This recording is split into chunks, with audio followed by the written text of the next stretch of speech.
Hey, it's Zane. Welcome back. Hope you're having a great day. Thanks for tuning in once again. And in today's video, I want to talk about 3 key reasons why Bitcoin can help you overcome and avoid the threats of potential central bank digital currencies and why this is important.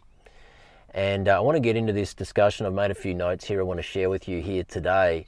But before I do that, I just want to mention that last night I was actually on the Robin Sayer podcast. Robin Sayer, he's a young guy from Austria, just 26 years old. He's basically dedicating his life to Bitcoin education. He has many diverse guests on his podcast every single day. He's been doing this for about 18 months now. Many high-profile people, everyday Bitcoiners. And last night I was invited as a guest on his show. Really enjoyed it. It was quite late at night to fit in with his schedule in Austria, but we covered some important topics, and it was a really fun show. So just keep an eye out for that. It'll go published on Robin's YouTube channel, I believe, on the 1st of June. So if you're not already subscribed to Robin Sayer, his channel, I'd highly encourage you to tune in. It's one of the best Bitcoin podcasts out there, simply because of the diversity of guests from all walks of life that Robin has on his show.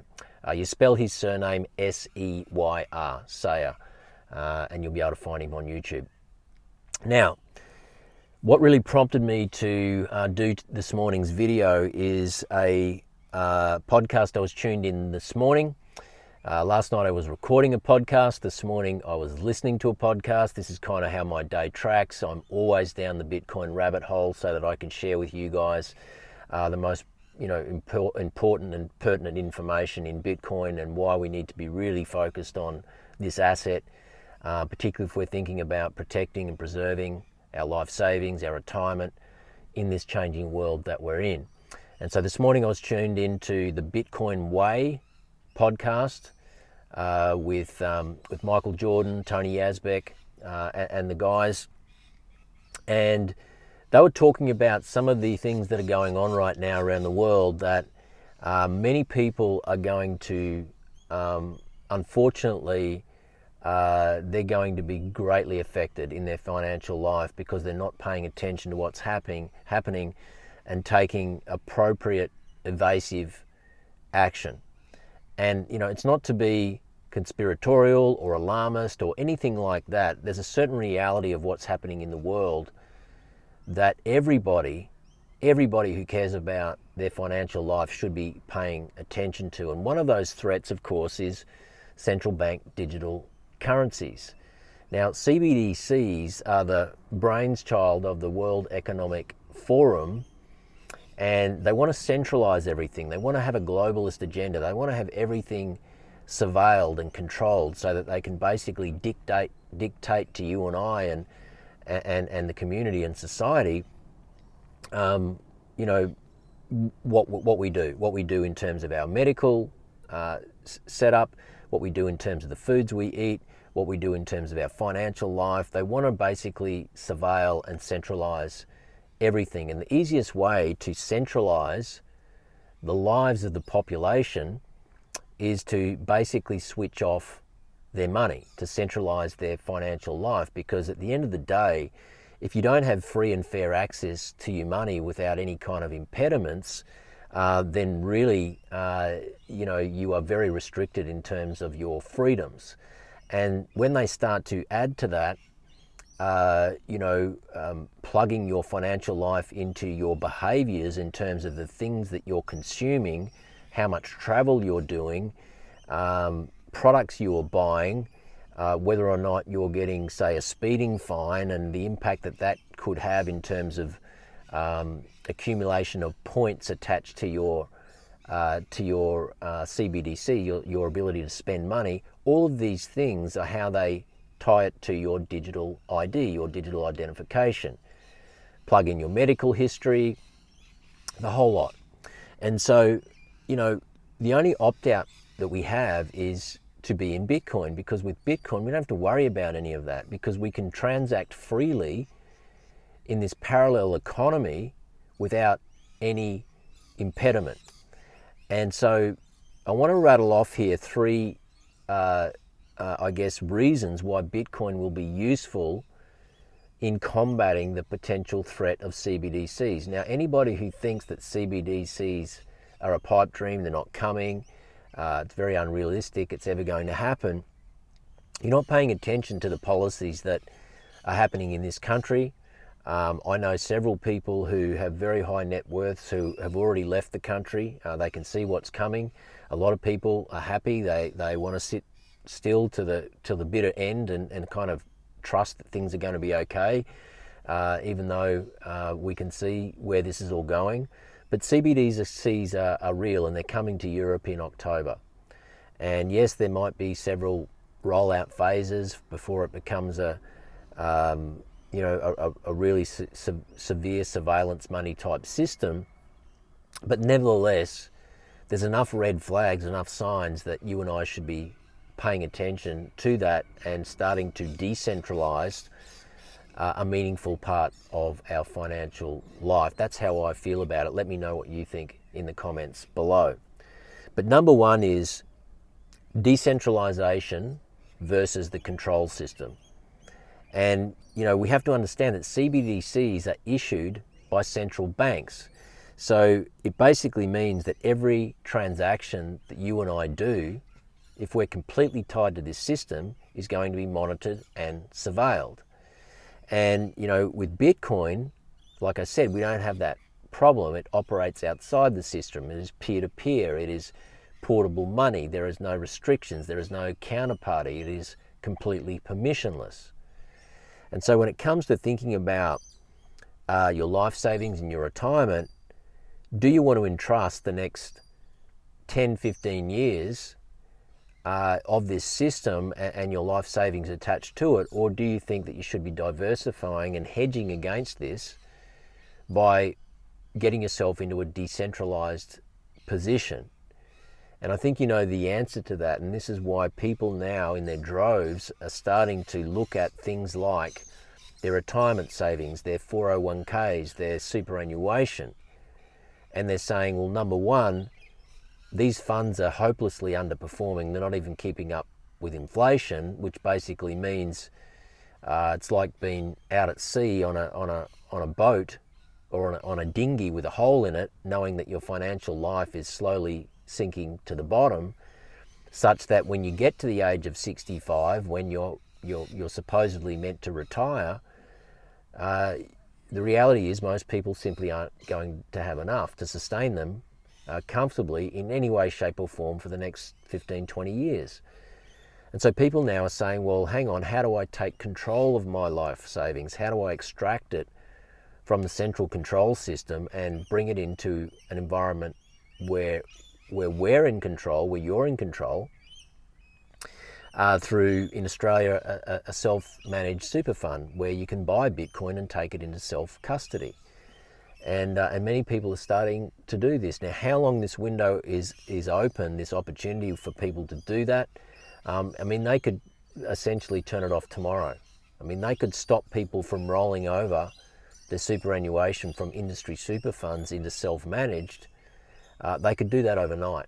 And so, I think it's the sort of thing that people who can see the potential for this to get out of hand and how it could impact their financial life and their retirement savings, there's probably a small window to actually take action if that's something that you're thinking about doing yourself.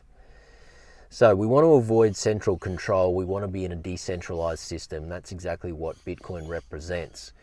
The second thing is we want privacy and we want financial sovereignty. Privacy and financial sovereignty. You do not have that if all of your life savings are plugged into a bank account with a financial planner in the superannuation industry, even if they're tied up in real estate. All of those assets are deeply embedded in the central control system. The rules can be changed at any time. And in this environment that we're in, that is constantly changing, you just have to ask yourself whether you're okay with that. And so again, Bitcoin is the only asset that allows you to detach yourself from that control central system and enables you to create privacy, for you to be self-sovereign, for you to be portable with your wealth. And so this is a really important aspect of Bitcoin that is not spoken about enough, but more and more people, thankfully, particularly who tune into to my channel and others like mine, are realizing that this is the way forward. This is absolutely the way forward. So CBDCs are designed to track every transaction, which creates an environment for mass surveillance. So do you want to be a part of that, or do you want your life parked in a decentralized asset where you're in control, where you're the head of security of your own financial life? You have to ask yourself that question. Number 3, and the final point today, is that Bitcoin is borderless. It is borderless and censorship resistant. Censorship resistant. So borderless essentially means that you are free to travel or to go anywhere with your money, with your wealth, at any time, and nobody can stop you because you have the keys to the vault that stores the Bitcoin on the blockchain in cyberspace. If you have your private key stored in a safe place or memorized in your head, then you can essentially transport yourself anywhere at any time when you see fit, and you can access your wealth, access your Bitcoin. Name me an asset that you can do that with that is in the central system. There is not one. And so again, it's another reason for us to be thinking outside the box and to be thinking about how we can allocate to Bitcoin in a meaningful way. And if you're already in Bitcoin in a meaningful way, it's probably a good time to ask yourself, how much more Bitcoin can you acquire in the shortest possible amount of time? Because the more Bitcoin you hold, the more autonomous you're going to be in your financial life, and obviously the better the chance there is that you're going to be able to get to the age of 60, get to the age of 65, and never have to worry about money again. So it's borderless, it's censorship resistant. Censorship resistant means they can't do anything to say or stop you from operating however you like. They can't impose any restrictions on how you spend your money. We saw with the trucker convoy in Canada, all they were doing was peacefully protesting what was going on, the lockdowns and all of the crazy stuff that was happening back in 21, 22. And you know what happened is they attacked their financial accounts, their bank accounts, their GoFundMe pages. And none of that can happen when you have your life parked in Bitcoin. So I just want you to keep that stuff in mind. You know, I talk a lot about Tony Yazbek from the Bitcoin Way, because he's probably my favorite guy in Bitcoin, because he understands what it's like to be complacent, to think it'll never happen, and to be retired, think you're set up for life, and to wake up one day and basically have be shut out of your financial world and everything that you've worked so hard to create. And that's what led him to create the Bitcoin Way. And so, you know, Tony being caught up in the most recent banking crisis in the world, where people actually lost their life savings and didn't get them back, the Lebanese banking crisis of 2019, he is a guy that I would highly encourage you to listen to. Everything that comes out of his mouth makes perfect common sense. He's very aware of what's going on in Australia. In Spain, just in the last couple of weeks, they've issued a new rule where anybody who goes to withdraw anything 3,000 euros or above needs to report it to the central authorities. And so anyone who thinks that this is just going to blow over and it's going to be plain sailing from here into retirement, into the financial future, is, you know, unfortunately they're drinking the Kool-Aid. So don't be in that boat. make sure that you start thinking outside the box, being proactive with your financial life. Think about how you can secure a meaningful part of your financial life, your retirement savings into Bitcoin.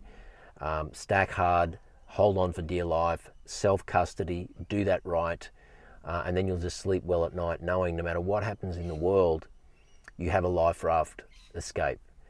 No matter what happens, you have the ability to still be in charge of your finances at whatever level you choose, if you start taking action right now. So I hope you got something from that today. CBDCs are coming. We don't know if they're coming to Australia, but we can see the writing on the wall. We know that the banks are starting to clamp down on people. Getting money out of the bank is becoming a problem. ATMs are shutting down everywhere. They're going after super funds now. I think it's only a matter of time before it becomes really problematic for people to access their money from the banks in any meaningful way. And so now's the time to be thinking very seriously about which side of the fence you want to be on when it comes to all of that. Thanks for tuning in. Leave some comments below. Let me know your thoughts on all of that. Other than that, I do one-on-one calls every single week. I've had a really full calendar the past few days with those. I'm getting tremendous inspiration out of the calls that I'm doing, understanding the journey you guys are on, adding value to that journey. So if I can help you in any way, please, you'll find the link in the show notes. Book a call with me. I'd love to meet you, connect with you, help you on your way in any way that you need. Other than that, please like, share and subscribe. Thank you for being here. Have a great day. This is Zane signing out. See you in the next one. Bye for now.